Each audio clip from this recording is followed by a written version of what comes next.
بيكم في كلام إلهام. مين فينا ما يحبش الراجل الطيب الجميل ده اللي كل مشاعره وكلامه رقيق، بيوجه لك النقد لكن بطريقة حلوة، دايما خايف عليكي ودايما بيعمل لك ألف حساب. أكيد كلنا بنحب النوع ده. لكن في المقابل في نوع تاني خالص عكس الصفات دي تماما، وهنلاقي ان في ستات بتحبهم برضو، لكن لقدر من الزمن بعد كده وبعد ما تتكرر تصرفات كتير بيبعدوا عنهم بالمشوار، لان تصرفاتهم اللي بيعملوها دي بتؤدي لدمار نفسي للست اللي قدامهم. دمار بتفضل وقت كتير جدا تحاول تعالج الفجوه اللي جواها اللي حصلت بسبب تصرفاته دي، يا تنجح بقى يا ما تنجحش. في ناس كتير ما بتنجحش ان هي تعدي ابدا المرحله اللي مرت بيها دي. وعشان نبقى على درايه وعارفين ايه هي التصرفات اللي ممكن تدمر نفسيه اي ست واللي بيعملها الراجل، تعالوا مع بعض نشوف بعض التصرفات دي اللي بتكون مهلكه تماما، واللي اول ما نشوفها في الشخص اللي قدامنا نبعد عنه بالمشوار، لان وجوده في حياتنا هيكون سبب تعاسه دايما. اول تصرف بيعمله الراجل والهدف منه هو تدمير نفسيه الست هو التقليل والتضخيم. ازاي؟ لو هو عمل غلطه معينه والغلطه دي مهما كانت فظاعتها يقللها قوي، ولا ايه ده، هو في ايه، انت مالك مكبره المواضيع، دي حاجه تافهه وتعدي، مع انها ما بتكونش تافهه وما بتكونش بتعدي، وممكن تكون سبب في دمار نفسيه الست اللي قدامه، ومع ذلك ما بيعترفش ابدا بالغلط ده، ودايما شايف ان انت مكبره الموضوع.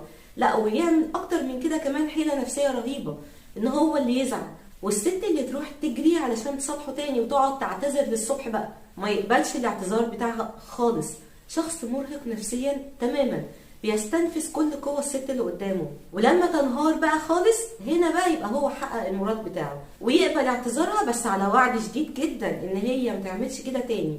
وفعلا بتكون خايفة ان هي تعمل تصرف زي ده تاني، لانها عارفة العواقب الوخيمة اللي هتحصل من ورا التصرف ده، اللي ممكن تؤدي لخصام بالشهور من ناحيته، وما بيتهزش وما بيرجعش ابدا عن تصرفه نهائي مهما شاف درجة الانهيار اللي هي وصلت لها. ده عز ما هو عاوز بقى، هو ده اللي عاوز يوصل له بالظبط. اما الجزء الثاني فهو التضخيم والتهويل، ده بقى بيعمله ناحيتها هي لما هي تعمل اي تصرف مهما كان بسيط وضعيف جدا جدا وما يأثرش على اي حاجة خالص، يكبر الموضوع ويهلل ويصوت ويقول لها ان هي عملت جريمة، وهي تقعد تسأل نفسها هو انا عملت ايه، دي حاجة بسيطة جدا جدا.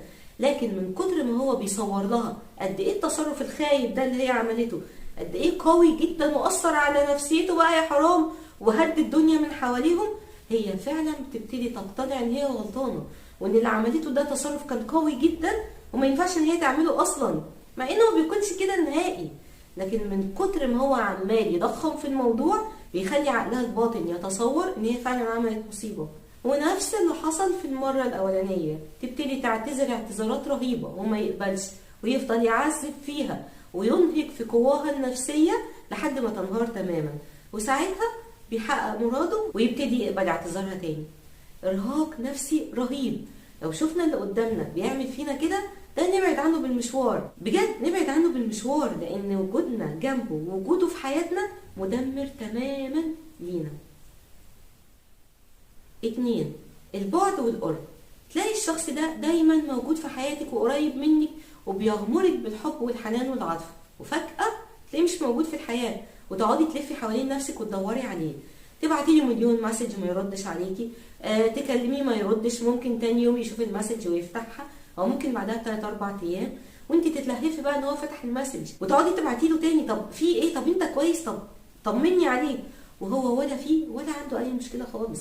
كل اللي بيعمله ان هو بيتلاعب بيكي وباعصابك وبس، وعايزك تخضعي له تماما، وبيثبت قدرته وتفوقه عليكي بالتصرف ده. طول ما انت بتجري بالمنظر ده هو بيشد نفسه خالص ويبعد قوي ومستمتع جدا، هو بيتفرج عليكي وانت عماله تعملي كل ده لحد ما توصلي لمرحله الاحساس بالذنب، وان اكيد انت عملتي مصيبه وزعلتيه في حاجه عشان كده هو بعد عنك، وتبتدي تبعتي له مسجات بالمعنى ده، طب انا عملت ايه، طيب ارجوك رد عليا وفهمني غلطي. هنا بقى هو بيقعد يجيب لك حاجه من مليون سنه عدت ويقول لك ان هي دي غلطتك اللي خلته يعمل كده معاكي، مع ان هو اصلا ما بيكونش عنده اي سبب، لكن هو خد منك طرف الخيط وخد منك الفكره اللي يتلاعب بيكي بيها دلوقتي، اللي انت اديتيها له على طبق من فضه، ان انت غلطتي وعملتي اي حاجه، وانت لا غلطتي ولا عملتي اي حاجه. هو كل الموضوع بيتلاعب بيكي بس، وبيلعب على نفسيتك وبيدمرك نفسيا تماما، موقف على التاني على التالت انت هتكوني انهكتي نفسيا تماما،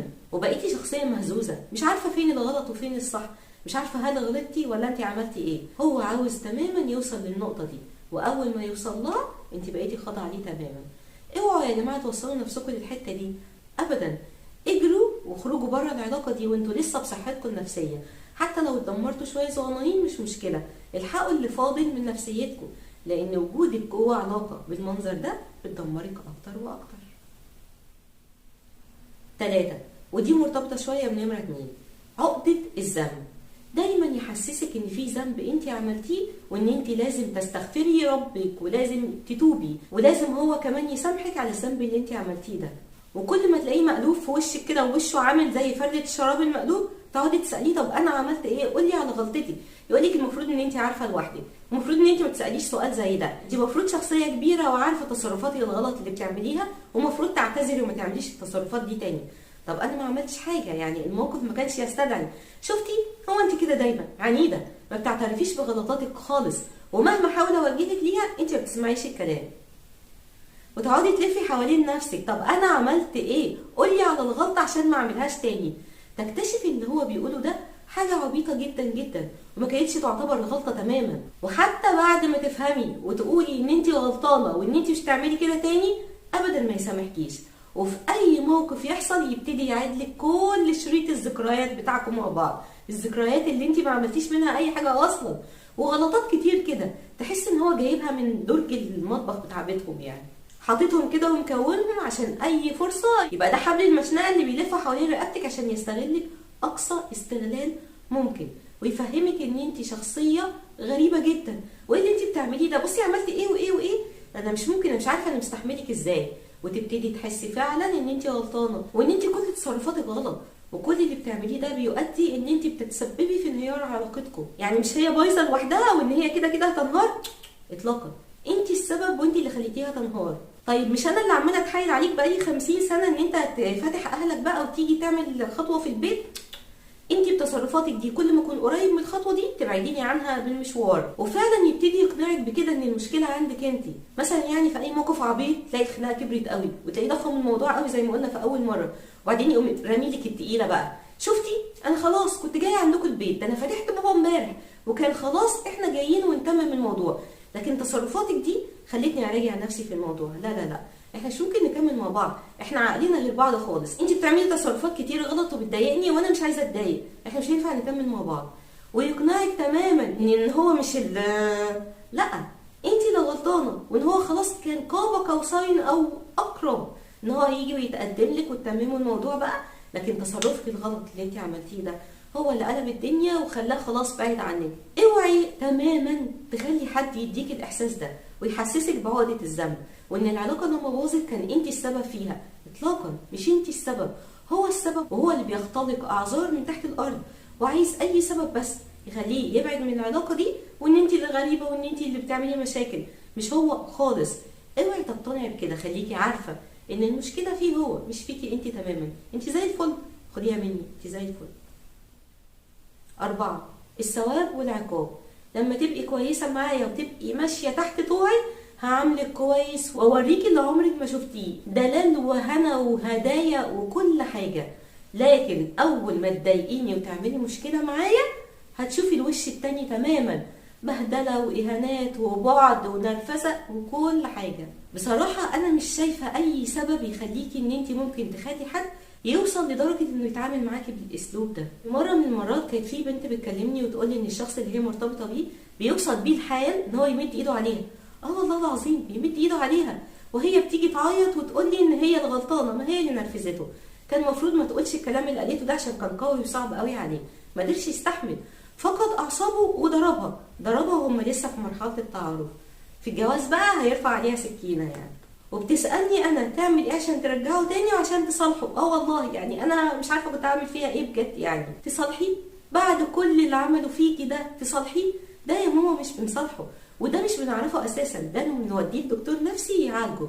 الشخص اللي يسمح لنفسه ان هو يمد ايده على بنت ده مش عارفه اقول ايه عليه بصراحه يعني، بس اكيد كلكم عارفين انا بقول عليه بسر ايه دلوقتي. الشخص اللي بيربط كل تصرفاته معاكي بالثواب والعقاب، وان انت لو عملتي كذا مش هعمل كذا، وان انت لو بقيتي كويسه معايا هبقى انا كويس معاكي، الشخص ده ما تعرفوش تماما. حبيبتي في بعد كده حياه تانية وجواز ومسؤوليات، ويوم هتكوني متنرفزه من العيال ومن واجباتهم ومن مذاكرتهم وبتشدي في شعرك، ولما تشوفيه قدامك هتشخطي فيه. يوم تاني هتكوني عيانه ومريضه ومش قادره ان انت تعملي اي حاجه. ده بقى في الوقت ده هيعمل فيكي ايه؟ طبعا انتوا متوقعين هيعمل ايه شخص زي ده؟ الشخص ده ما بنرتبطش بيه، الشخص ده ما بنديهوش فرصه ان هو يدخل في حياتنا اصلا. من مره واتنين عمل تصرف زي ده نفتح له الباب ونخرجه منه ونقول له شكرا، كفايه جدا كده، عشان احنا بصراحه بننام بدري واعصابنا ومرارتنا على قدنا بصراحه. لو لقيتوا يا جماعه حد بيتعامل معاكم باي حاجه من اللي انا قلت عليها دلوقتي دي، اعرفوا تماما ان الغلطه مش فيكم انتوا، وان انتوا زي الفل. المشكله عند الشخص التاني ده. حياتكم وصحتكم النفسيه اهم بكتير من ان احنا نقعد نعافر في علاقه منتهيه بالفعل. اوعوا تفتكروا ان العلاقات دي بتكمل مهما قدمتي من تنازلات، ما بتكملش نهائي، لان هو بيتلاعب بيكي وباعصابك وهيستنزفك تماما، وبعد كده هيرميكي برضه يعني مش هيكمل معاكي ولا حاجه. فبطلوا بقى تعملوا التنازلات العبيطه اللي بتخلي اي حد يستغلكم بالمنظر ده، وابتدوا تدافعوا عن نفسكم وتقفوا كده وتقولوا لا، انا بني ادم ليا كرامه، محدش ابدا يجي على كرامتي، ليا واجبات وليا حقوق، نعمل الاتنين صح بما يرضي الله عشان احنا الاتنين نكون مطمنين ومبسوطين. لكن حد بيعذبني بالشكل ده ابعد عنه بالمشوار. واتمنى ان انا كنت فدتكم، واي حاجه قلتها دلوقتي نورت لاي حد منكم طريق، او حطيته على اول الطريق اللي ما كانش عارف يوصل له لوحده. واستنوني في حلقه جايه من كلام الهام، وما يكونش عندي برد زي دلوقتي، ويكون صوتي واضح اكتر من كده شويه. استنوني.